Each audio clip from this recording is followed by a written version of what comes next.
Hello friends, welcome to channel masters of botany again. मैं हूं आपका दोस्त विनय कुमार सिंह। इस वीडियो में मैं आपको जो Banaras Hindu university MSc botany entrance examination है, बहुत सारे बच्चे जो है पूछते हैं कि इसका सिलेबस क्या है, हम किस चीज़ के लिए प्रिपेयर करें। ठीक है। जितने भी आप देखेंगे यूनिवर्सिटीज़ हैं, डीयू हो गया, उधर हैदराबाद यूनिवर्सिटी हो गया, बीएचयू वगैरह हो गया, यहाँ पे आपको एंट्रेंस एग्जामिनेशन के लिए सिलेबस नहीं दिया जाता है। आप बेसिकली डिपेंड होते हैं वहीं बीएससी के सिलेबस पे, या आप जब साथ साथ में प्रिपरेशन करते हैं कहीं के लिए तो सिमिलर ही करते हैं। जो डीयू के लिए प्रिपरेशन कर रहा वही सिलेबस पे आप बीएचयू के लिए प्रिपरेशन करते हैं, उसी सिलेबस के लिए आप हैदराबाद यूनिवर्सिटी के लिए जाते हैं, थोड़े थोड़े डिफरेंसेस से। पर मैं यही कहूँगा कि कोई भी जब आप एग्ज़ामिनेशन देने जा रहे हैं, आपका वो एग्ज़ाम अगर आपका टारगेट होता है तो जो आपकी फ़र्स्ट प्रायोरिटी होनी चाहिए वहाँ के जो ओल्ड क्वेश्चन पेपर हैं उसको सॉल्व करके ये देखने की कि कहाँ से क्वेश्चन आता है। क्योंकि आप अगर पैटर्न देखेंगे बनारस हिंदू यूनिवर्सिटी का, तो पैटर्न लगभग सेम रहा है यहाँ पे क्वेश्चन पूछे जाने का। पेपर का तरीका वही होता है, किस टॉपिक से क्वेश्चन आने हैं किस टॉपिक से नहीं, तो वो सब आपको पता चल जाएगा। बहुत सारा बनारस यूनिवर्सिटी का सिलेबस है वो हमारा लोअर बॉटनी पे ही डिपेंड है, और डीयू या हैदराबाद यूनिवर्सिटी के जैसे यहाँ पे उतना स्पेशलाइज चीज़ें नहीं पूछी जाती हैं।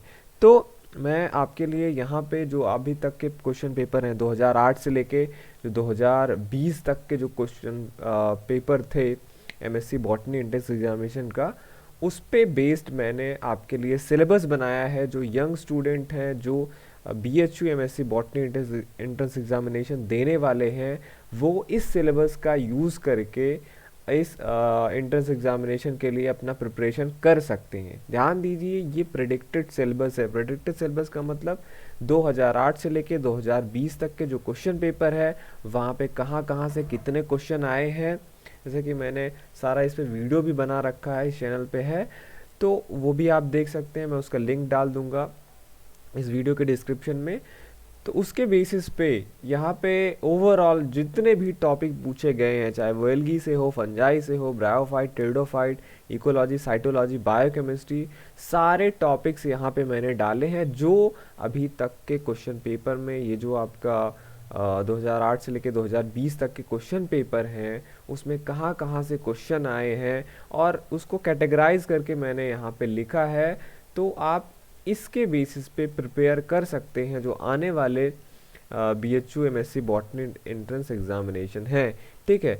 तो आप देखेंगे सबसे पहले इस सिलेबस में मैंने डाला है जर्नल थिंग्स आपको पढ़ना होगा, जैसे क्लासिफिकेशन ऑफ प्लांट किंगडम, फिर यहाँ पे 2 kingdom classification system, 3 kingdom classification system, 4, 5 and 6 kingdom classification system है, फिर 3 डोमेन्स ऑफ लाइफ आता है जो आपका कार्लवूज ने दिया था। तो इसके बारे में आपको ओवरव्यू आपको रखना है, जानकारी रखनी है। इसके बाद प्लांटी जो हमारा ग्रुप है किंगडम प्लांटी, इस पे 2 स्पेशल आपके क्लासिफिकेशन दिए गए हैं, एक तो एकलर द्वारा, सेकंड टिप्पो के द्वारा। उस क्लासिफिकेशन का आउटलाइन आपको पता होना चाहिए, वो उसका बेसिस क्या है। ठीक है। और जो भी उसमें मेंबर्स हैं, थैलोफाइटा, एम्ब्रियोफाइटा, इन सब के बीच में जो फीचर्स हैं, ग्रुप्स हैं, इनके बीच में सिमिलरिटी या डिसिमिलरिटी क्या है वो पूछी जाती है। अब जब आप प्लांटी का क्लासिफिकेशन पढ़ेंगे एकलर और टिप्पो का, तब आपका पूरा कॉन्सेप्ट जो है क्लियर हो जाता है कि हमारा एल्गी कहाँ पे है, फंजाई कहाँ पे है, कैसे एक दूसरे से सिमिलर हैं, डिसिमिलर हैं, bryophyte, pteridophyte, gymnosperm, angiosperm, angiosperm में भी आप देखेंगे डाइकोटिलिडन और मोनोकोटिलिडन कहाँ पे रखे हुए हैं। तो ये जो हमारा जर्नल टॉपिक्स इसमें कवर होते हैं, ये आपको इन सब के बारे में ओवरव्यू देता है। अब आपको एक बार ओवरव्यू पता चल जाता है, फिर आप आगे बढ़ते हैं। जो उसमें मैंने बोला जो ग्रुप है इस क्लासिफिकेशन में, जो मेजर ग्रुप हैं उसके बारे में हमें पढ़ना होता है। जैसे सबसे पहले आता है आपका एल्गी, या जिसे आप फाइकोलॉजी भी बोलते हैं। तो एल्गी का अगर आप क्वेश्चन पेपर सॉल्व करेंगे, जितने भी ओल्ड क्वेश्चन पेपर हैं आप देखेंगे वहाँ पे जो पाइनियर वर्कर्स हैं एल्गी में, जैसे फ्रिच हुए, स्मिथ हुए, इनके बारे में क्वेश्चन पूछा गया है। इनका क्लासिफिकेशन कब आया था, इनके बुक का क्या नाम था। फिर अगर हम स्पेशली एल्गी की बात करें तो फ्रिज का क्लासिफिकेशन बार बार पूछा गया है। जर्नल कैरेक्टर्स की अगर हम बात करें एल्गी का, तो सेल वॉल के feature, flagella, reserve food material क्या रहा है, पिगमेंट्स, रिप्रोडक्शन एल्गी में कैसे होता है, यहाँ पे अल्टरनेशन ऑफ जनरेशन कैसे होता है, ये सब जर्नल कैरेक्टर्स आपके एल्गी को पढ़ना है। फिर अगर इसमें भी आप क्लासिफिकेशन जब आप पढ़ेंगे, फ्रिज का क्लासिफिकेशन पढ़ेंगे, तो इसमें इन्होंने जो 11 क्लासेस दिए थे, क्लोरोफाइसी, ज़ैंथोफाइसी, फियोफाइसी और बहुत सारे क्लासेस हैं, वहाँ से आपको सारे कुछ नहीं पढ़ने हैं। जो स्पेशल ग्रुप है यहाँ पे जो क्लोरोफाइसी के हो गए, तो वहाँ से इसके general character, life cycle of Oedogonium, life cycle of Vaucheria आपको पढ़ना है।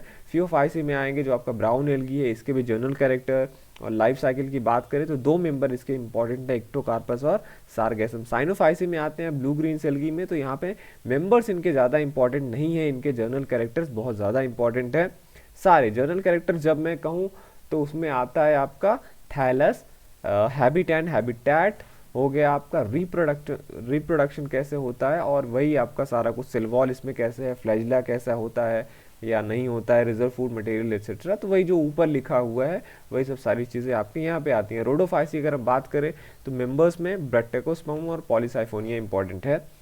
फिर इसके बाद इकोनॉमिक इंपॉर्टेंस ऑफ एल्गी आता है, इनके यूज़फुल जैसे एडिबल एल्गी कौन कौन से हैं, तो ये सारे आपके यूज़फुल एस्पेक्ट में हो गए। Edible algae, nitrogen fixation algae, protein rich algae, iodine, carrageenan, agar agar. Harmful activities की अगर हम बात कर ले तो सिफेलोरस आपका आता है, red rust of T cause करता है। फिर वाटर ब्लूमिंग काजिंग सम एल्गी हैं, रेड टाइड्स कॉज करने वाले सम एल्गी हैं, और यहाँ पे आपका फ्रिस्चेला और कोलियोक्विट का एवोल्यूशनरी सिग्निफिकेंस भी पूछा जाता है। फंजाई पे आते हैं तो जिसको आप माइकोलॉजी भी कहते हैं, यहाँ पे भी वही सेम चीज़ें हैं।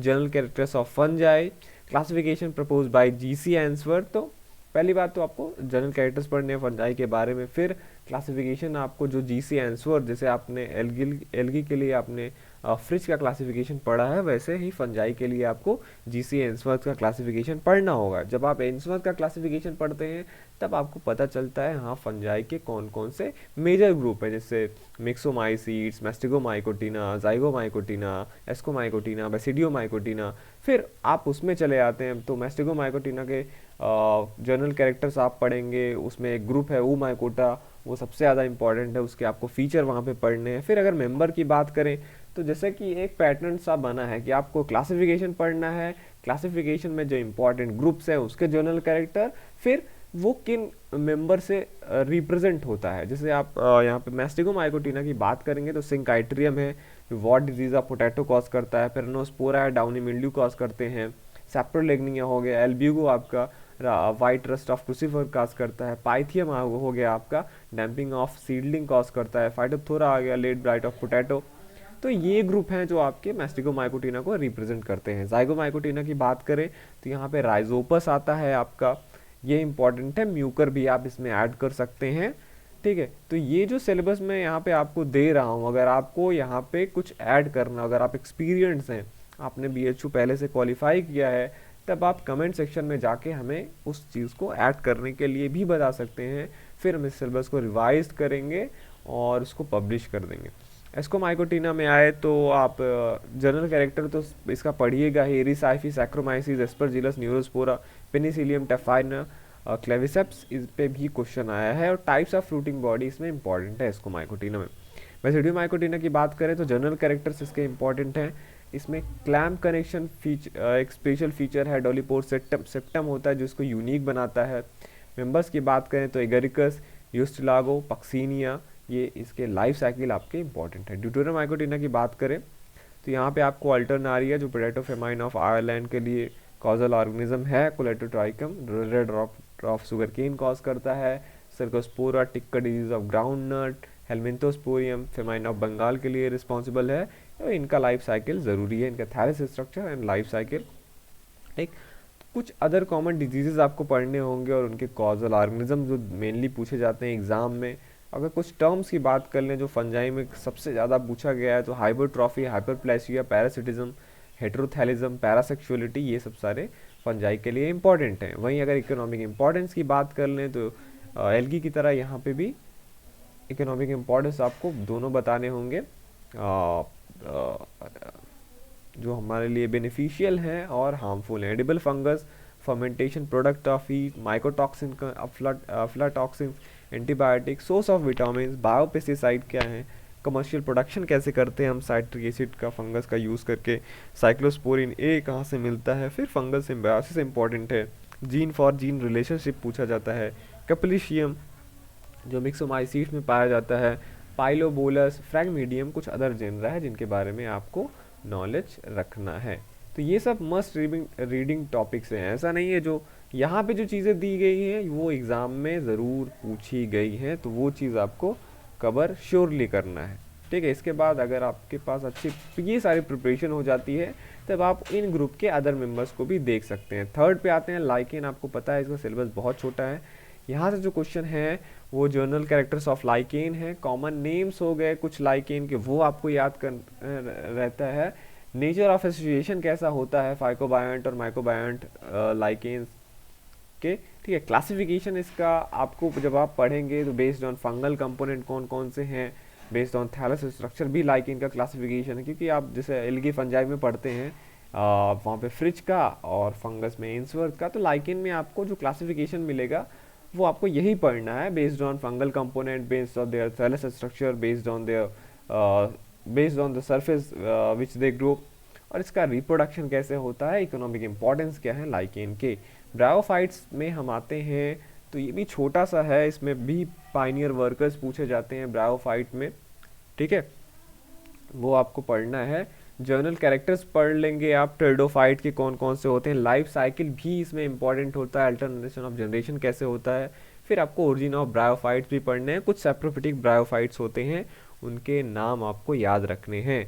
फिर जनरल क्लासिफिकेशन आपको पढ़ना है ब्रायोफाइट्स का। वैसे सारे जो इसके क्लासिफिकेशन है वो आपको सिमिलर दिखेंगे, फिर भी आप जो स्मिथ का क्लासिफिकेशन है उसके साथ जा सकते हैं। तो जब आप क्लासिफिकेशन पढ़ेंगे तब आपको इनके जो ग्रुप्स हैं उनके बारे में पता चलेगा, जैसे हिपैटोकॉप्सिडा है, ठीक है, और एंथोसीरोटॉप्सिडा है, ब्रायोप्सिडा, तीन मेनली यहाँ पे आपको ग्रुप मिलेगा। हिपैटोकॉप्सिडा के जनरल कैरेक्टर्स, इसके मेंबर्स इंपॉर्टेंट जो हैं वो रिक्सिया, मार्केंशिया, पेलिया है। एंथोसीरोटॉप्सिडा में इसके भी जनरल कैरेक्टर आपको पढ़ना है, क्या चीज़ें इसको अलग बनाती है हिपैटोकॉप्सिडा से, और कौन कौन से कैरेक्टर्स में ये सिमिलर है हिपैटोकॉप्सिडा के। मेंबर्स यहाँ पे आपको एंथोसीरोस पढ़ना है जहाँ से क्वेश्चन पूछा जाता है। ब्रायोप्सिडा की बात करें तो यहाँ पे भी आपको ब्रायोप्सिडा से जनरल कैरेक्टर्स पढ़ने हैं, और मेंबर्स की बात करें तो स्फैग्नम, पोगोनेटम और फ्यूनारिया पढ़ना है। Evolution of sporophyte in bryophytes एक इम्पॉर्टेंट टॉपिक्स है, आप देखेंगे कि धीरे धीरे इसमें स्टेरिलाइजेशन होता है टिश्यू का, तो वो चीज़ यहाँ पे इम्पॉर्टेंट है, ठीक। कंपैरेटिव स्टडी आपको करनी है सभी मेंबर का, आप टेबल बना सकते हैं, हिपैटोकॉप्सिडा, डिफरेंस बिटवीन हिपैटोकॉप्सिडा, एंथोसीरोटॉप्सिडा और ब्रायोप्सिडा, इनके बीच में मेजर डिफरेंसेस क्या हैं, इनके मेंबर का भी आप टेबल बना सकते हैं। तो कंपैरेटिवली यहाँ पे जो है ज़्यादा पूछा जाता है कि किस किस टर्म में ये सारे इसके जो मेन ग्रुप्स हैं वो अलग हैं, और जियोलॉजिकल टाइम स्केल पे थोड़ा ध्यान दीजिएगा। ब्रायोफाइट्स का ओरिजिन कब हुआ, ये डोमिनेट कब थे। टेरिडोफाइट्स पे आते हैं तो जर्नल कैरेक्टर्स ऑफ टेरिडोफाइट्स यहाँ पे पढ़ना है, जो कॉमन है, कौन कौन से फीचर इसको ब्रायोफाइट से अलग बनाते हैं, कौन कौन से फीचर इसको एल्गी से अलग बनाते हैं। जो सबसे ज़्यादा यहाँ पे क्वेश्चन पूछे जाते हैं वो होमोस्पोरी, हेटेरोस्पोरी, यूस्पोरेंजिएट टाइप और लेप्सोस्पोरेंजिएट टाइप का जो डेवलपमेंट होता है वो, माइक्रोफिलस और मेगाफिलस टेरिडोफाइट कौन कौन से हैं। जनरल क्लासिफिकेशन आपको पढ़ना है यहाँ पे भी, किसी का भी आप रीमर का जो क्लासिफिकेशन है वो यहाँ पे आप फॉलो कर सकते हैं। इंपॉर्टेंट मेंबर्स जो हैं टेरिडोफाइट्स के, जैसे Rhynia, Equisetum, Dryopteris, Azolla, Selaginella, Marsilea, Salvinia, इनका आपको इनको पढ़ना है कि किस हैबिटेट में ये ग्रो करते हैं, इनका हैबिट कैसे होता है, वेजिटेटिव पार्ट्स, रिप्रोडक्टिव पार्ट्स, सारा टीएस एक्सेट्रा सब आपको पढ़ना है। ट्यूलियम थ्योरी जो है यहाँ पे इम्पॉर्टेंट है। Stelar system, chromosome number in Ophioglossum, ये भी जनरली पूछा जाता है। Common names of some important pteridophyte. Gymnosperm पे आते हैं सीधे, इस पे भी pioneer workers in gymnosperm and their contribution. General character आपको पढ़ना है, क्लासिफिकेशन पढ़ना है यहाँ पे विथ कैरेक्टर्स। यहाँ पे जो क्लासिफिकेशन है, क्लासिफिकेशन के साथ साथ जो ग्रुप्स है मेनली उनको आपके फीचर्स भी पढ़ने होंगे, और उनका ग्रुप का एवोल्यूशन कब हुआ, जियोलॉजिकल टाइम स्केल यहाँ पे इंपॉर्टेंट हो जाता है, ठीक है। कौन कौन से जो मेजर ग्रुप्स हैं यहाँ पे क्लासिफिकेशन में ही जब आप पढ़ेंगे इनके ऑर्डर क्लासेस वगैरह, तो वो कब ओरिजिन कब हुआ उनका, वो कब डोमिनेट थे। फॉसिल जिम्नोस्पर्म भी यहाँ पे इम्पॉर्टेंट पार्ट है, वहाँ पे आपको पढ़ना है। मेंबर्स की बात कर लें जो इम्पॉर्टेंट है तो विलियमसोनिया, पेंटाजोलॉन, साइकस, पाइनस, जिंको, नीटम, ये इनके इम्पॉर्टेंट मेंबर्स है। यहाँ से कहीं से भी क्वेश्चन पूछा जा सकता है, ठीक। कि लीफ में ये कहाँ पाया जाता है, कोटिलेडन कैसे होते हैं, ठीक है, स्पर्म फेलिलेट है कि नहीं है। तो इसलिए आपको लाइफ साइकिल इनका पढ़ना होगा। इकोनॉमिक इंपॉर्टेंस भी ज़रूरी है जिम्नोस्पर्म का। एफिनिटीज़ क्या है जिम्नोस्पर्म का, कौन से कैरेक्टर इसको ब्रायोफाइट के करीब बनाते हैं, टेरिडोफाइट के करीब बनाते हैं, कौन से कैरेक्टर इसको एंजियोस्पर्म से अलग करते हैं, किस किस में ये एंजियोस्पर्म के करीब हैं, वो कैरेक्टर्स आपको पढ़ना है। फिर आता है आपका एंजियोस्पर्म। ये लगभग इसका सारा जो भी टॉपिक है एंजियोस्पर्म का, इसका पूरा वीडियो इस चैनल पे मौजूद है। सारी फैमिलीज़ मैंने कवर कर रखी हैं, बल्कि एक्स्ट्रा फैमिलीज़ भी मैंने डाली हैं, क्लासिफिकेशन सिस्टम, सारा कुछ यहाँ पे आपको मिल जाएगा। इसका भी प्लेलिस्ट आपको इस वीडियो के डिस्क्रिप्शन में मिल जाएगा। तो वही है outline classification system of flowering plant, artificial, natural और फाइलोजेनेटिक क्लासिफिकेशन सिस्टम क्या है। क्लासिफिकेशन की बात करें तो Linnaeus, Bentham and Hooker, Hutchinson, Takhtajan, Engler and Prantl, इनका आपको आउटलाइन पढ़ना है। फिर बायोनॉमियल नॉमेनक्लेचर क्या है, बॉटनिकल गार्डन्स पढ़ लीजिएगा क्या होते हैं, कुछ मेजर बॉटनिकल गार्डन्स, हर्बेरियम क्या होता है, कैसे बनाते हैं, फ्लोरा क्या होता है, डाइकोटोमस की क्या होता है, टाइपिफिकेशन क्या होता है, टाइपिफिकेशन पे भी मैंने वीडियो बनाया है। Outline of rules and principles of ICN के बारे में पढ़ लीजिएगा, जिससे पहले ICBN बोला जाता था। मॉडर्न ट्रेंड्स क्या हैं प्लांट टैक्सोनॉमी में, जैसे कीमो टैक्सोनॉमी, न्यूमेरिकल टैक्सोनॉमी। फिर प्लांट फैमिलीज़ में ये सारे फैमिलीज़ मैंने कवर किए हैं। इसका पूरा जो लिंक है पूरा डिस्क्रिप्शन में है, आप देख सकते हैं। सारी फैमिलीज़ को मैंने कवर किया है, तो आराम से आप देख लीजिएगा, ठीक है।